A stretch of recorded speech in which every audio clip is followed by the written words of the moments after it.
مسجد وزیر خان دنیا کی نادر قدیم خوبصورت اور تاریخی مساجد میں سے ایک ہے۔ یہ مسجد نقش و نگار اور کاریگری میں بے مثال ہے۔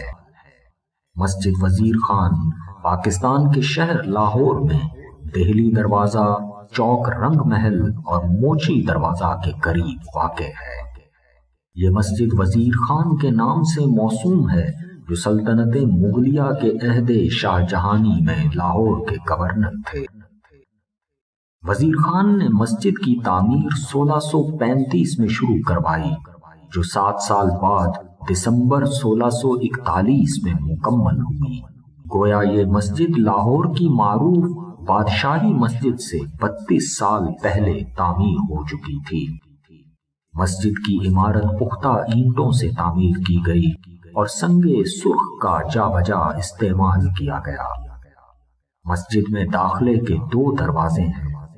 صحن میں وضو کرنے کے لیے حوض بنا ہوا ہے۔ صحن کے 3 اطراف 32 حجرہ نما کمرے بنے ہوئے ہیں۔ مسجد کے 4 مینار ہیں جو 107 فٹ بلند ہیں اور اس کے 6 گنبد ہیں۔ مسجد کے صدر دروازے سے منسلک ایک ڈیوڑی نما راستے کے اطراف 22 دکانیں تھیں جو اب بھی عمارت کا حصہ ہیں۔ مسجد وزیر خان کے صحن میں سید محمد اسحاق گازرونی کا مزار بھی ہے، جسے مسجد کی تعمیر کے وقت عمارت کی حدود میں داخل کر لیا گیا تھا۔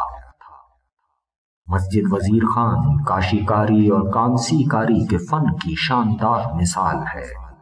مورخین مسجد وزیر خان کو لاہور شہر کا فخر و اقتدار قرار دیتے ہیں۔